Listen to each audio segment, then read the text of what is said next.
이 앞광대의 애플존 부위를 끌어올릴 수가 있거든요. 네. 애플존에 있는 근육들이 탄력이 생기면 이 근육들이 펌핑되면서 팔자주름이 조금 더 흐려지는 효과도 있고요. 이 처져 있는 피부들이 근육의 힘이 좋아지면서 좀 더 덜 처지고 좀 더 끌어올려지는 효과가 같이 있거든요. 한 주간 잘 지내셨습니까? 네. 감기는 좀 괜찮으신가요? 감기 몸살 진짜 그 독감 진짜 조심하세요. 그래서 제가 이렇게 쉬는 동안 궁금증이 많이 쌓였습니다, 원장님께. 네. 저는 궁금했어요. 만약에 원장님은 어떤 부위가 제일 나이가 들어 보이는가? 일단 있어요. 아, 있어요? 있어요. 왜 제 얼굴을 보면서? 보통 이제 한 부위라고 꼭 집으면 있긴 한데 네네. 보통 나이 들면 우리가 얼굴에 A자의 주름이 많아진다고 하거든요. 이제 여기 눈 밑에 있는 요 눈 밑꼬라, 그 다음에 밑에 팔자주름, 그 다음에 입가에 이렇게 주름. 근데 그 중에서도 사실은 제일 이제 하나만 한다 라고 하면 사실은 팔자. 이 주름이 이제 얼굴의 제일 가운데 있기도 하고 이 주름이 사실 제일 많기도 해요. 그래서 이 주름만 개선돼도 훨씬 더 나이가 어려 보이고 동안으로 볼 수 있다. 그럼 팔자 주름이라는 것 자체가 일단 대체 왜 생기는 거며? 일단 주름이 생기는 건 기본적으로 다 노화 때문인데, 노화가 되면 제일 첫 번째 나타나는 게 피부가 얇아지는 거, 그러면서 탄력이 떨어지는 거, 잔주름도 많아지고 피부가 처지기도 많이 처지고 이렇게 되잖아요, 노화가 되면. 팔자주름도 마찬가지거든요. 팔자주름도 피부가 처져서 탄력이 떨어져서 팔자 이 위쪽에 있는 팔자 두덩살 내지는 앞광대살이 많아져서, 아니면 이건 조금 적은 경우긴 한데 웃는 표정에 의해서. 탄력이 떨어지는 건 노화 때문인데, 그럼 웃거나 살이 많은 건 젊어서도 있을 수 있는 거죠? 그쵸. 이제 젊었을 때도 만약에 볼살이 내가 체중이 갑자기 어떤 이유에서 늘었어요. 네. 그럼 당연히 얼굴에 살도 늘 거고 팔자 두덩도 좀 빵빵해지겠죠. 그럼 무거워지니까 아직도 20대인데도 불구하고 팔자주름이 이렇게 생기는 경우가 생기는 거예요. 표정 근육을 많이 쓰시는 분들도 근육이 세 갈래 근육이 있거든요. 그래서 큰 광대근, 뭐 작은 광대근 해가지고 팔자주름 위쪽으로 웃을 때 팔자 두덩살을 끌어올려주는 근육이 있는데, 웃을 때 그 근육을 많이 쓰시는 분들은 팔자가 이렇게 쏙 들어가요. 주변에서 웃을 때 여기가 쏙 들어가면서 되게 활짝 웃는 느낌이 드신 분들이 있거든요. 그런 분들은 웃을 때는 너무 이뻐, 되게 활짝 웃는 것 같고 되게 좋은데 팔자주름이 20대 때부터 생겨버리는 단점이 좀 있기는 하죠. 그거 되게 생각지도 못한 건데 네. 습관 때문에 생기는 경우가 있어요. 턱을 이렇게 갠다거나, 턱을 이렇게 우리가 개면 이렇게 씹히잖아요. 근데 이게 이렇게 눌리면서 팔자주름이 생기죠. 생겨요. 아니면은 저 옛날 독서실에서 공부하다가 엎드려 잘 때 이렇게 팔베개하고 이렇게 자다 보면 마찬가지로 이렇게 눌리죠. 독서실을 다니셨군요. 근데 이게 안 좋은 게 뭐냐면, 이 습관들이 보통 이제 잠깐 하는 게 아니라 누워서 자게 되면 진짜 4시간, 5시간 이렇게 이상 자게 되고, 네. 엎드려 자더라도 막 30분, 1시간 이렇게 자게 되니까 그 오랜 시간 동안 주름을 이렇게 잡고 있으니까 주름이 그대로 그냥 굳어져 버리게 되는 그런 현상이 생겨서 사실 되게 안 좋은 습관이라고 할 수 있어요. 이것도 되게 흔한 건데요. 흔한 경우인데 습관은 아닌데, 왜 우리 약간 구강도출 있으신 분들 있잖아요. 입이 약간 나오신 분들. 마찬가지로 이 팔자 두덩살이랑 입 사이가 이렇게 좀 접히는 그런 현상이 생겨서 팔자가 생기는 경우도 있고요. 교정하시는 분들, 이런 경우도 되게 이 팔자주름이 되게 심해지거든요. 치아 위로 이렇게 바깥쪽으로 하시니까 입술이 이렇게 튀어나와서 약간 구강도출된 그 효과를 주잖아요. 네네네.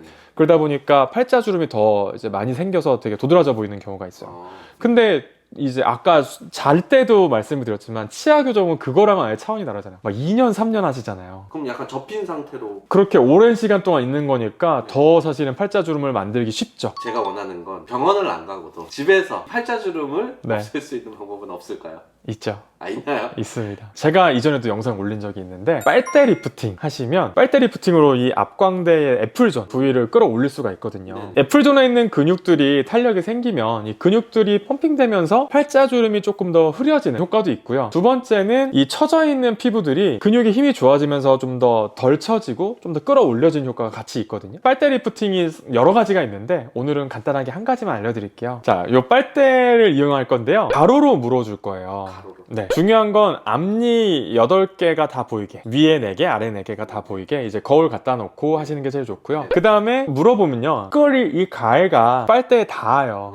그래서 이 가해도 빨대에 닿지 않게 최대한 가쪽으로 이렇게 벌려주셔야 돼요. 그 상태에서 윗입술이 코에 닿을 것처럼 이렇게 올려주는 거예요. 그렇게 하고 앞광대를 끌어올려준다는 느낌으로 그렇게 해서 2초 정도를 이제 하고 다시 천천히 풀어주고, 다시 2초 정도를 하고 천천히 풀어주고를 10번 반복하시는데, 한번 해볼게요. 앞니로 이를 늘어지고, 그 다음에 앞니 8개가 다 보이게, 그 다음에 이 가를 최대한 당겨서 빨대에 닿지 않게, 그 다음에 윗입술이 코에 닿게 올려준다.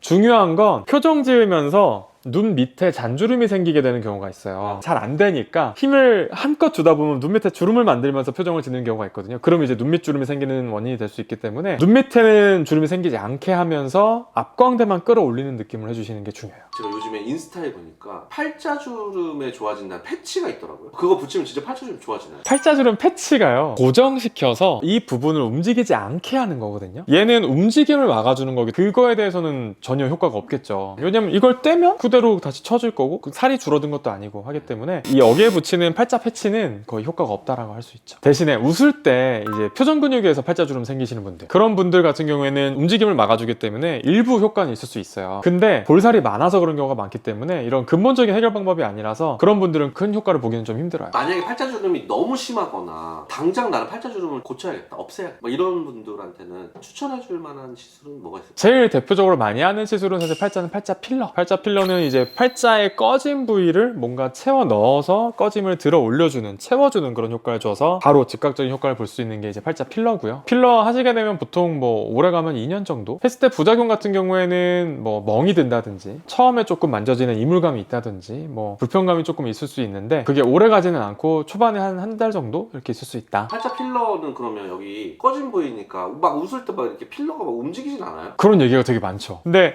보통 일반적인 경우에는 그런 경우는 잘 없고요. 왜냐면 오리털 리브레 이렇게 칸칸이 나눠져 있잖아요. 그럼 맨 위에 층에 있는 오리털이 내가 아무리 털어도 밑에까지 안 오잖아요. 또 얼굴도 보면요, 우리가 이게 하나의 통으로 되어 있는 게 아니라 주머니가 나눠져 있어요. 그래서 팔자주름은 딱 요 길이 나 있는 부위 아래쪽이랑 위아래가 딱 주머니가 돼 있어서 여기 있는 필러가 여기까지 올라갈 수가 없거든요. 간혹 이제 윗주머니에 시술을 잘못하면 그게 이제 날 수는 있겠죠. 근데 그런 경우는 이제 잘못 시술했을 때 매우 드문 경우고, 제대로 시술을 했다면은 사실 그런 경우는 잘 없어요. 또 다른 시술은 뭐 있나요? 다른 거는 이제 콜라겐, 요새 주베룩이라든지 네. 뭐 울트라콜, 뭐 이런 것들, 콜라겐 주사들을 필러 대신해서 채우는 식으로 쓰거든요. 볼륨은 필러보단 조금 덜 차오르지만 필러 자체에 대해서 조금 거부감이 있으시거나 하시는 분들은 이제 대체해서 많이 하시는 편이에요, 요즘에는. 대신에 이제 콜라겐은 필러보단 조금 더 비싸고요, 볼륨도 조금 덜 차오르는 그런 단점이 있기는 하죠. 그 밖에는 이제 요 처진 팔자 두덩살, 이 팔자를 끌어올려주게 하는 팔자 리프팅, 울세라라든지 인모드라든지 올리지오라든지 이런 레이저 리프팅을 하시게 되면 여기에 탄력이 생기면 면서 얘네들이 좀 더 올라가게 되니까 팔자주름이 조금 흐려 보이는 효과를 줄 수가 있고요. 대신에 얘네들은 이제 직접적으로 팔자의 꺼짐을 채워주는 건 아니라서 앞서 말씀드린 뭐 필러나 콜라겐처럼 드라마틱한 효과를 보는 게 아니라 은근히 뭔가 흐려진 느낌을 주고 싶을 때 하실 수 있는 시술이고, 그 다음에 이제 실리프팅인데, 실리프팅은 일반적인 경우보다도 나는 확 좋아지고 싶어요, 팔자 아예 쫙 펴고 싶어요, 조금 불편해도 괜찮아요 하시는 분들이나, 팔자 두덩살이 진짜 많이 처지신 분들, 아니면 진짜 볼륨이 많으신 분들, 이런 분들은 레이저 리프팅이 아무리 세도 한계가 있기 때문에 이제 실을 직접 리프팅을 해서 이렇게 실이 들어가서 탁 끌어올려준다.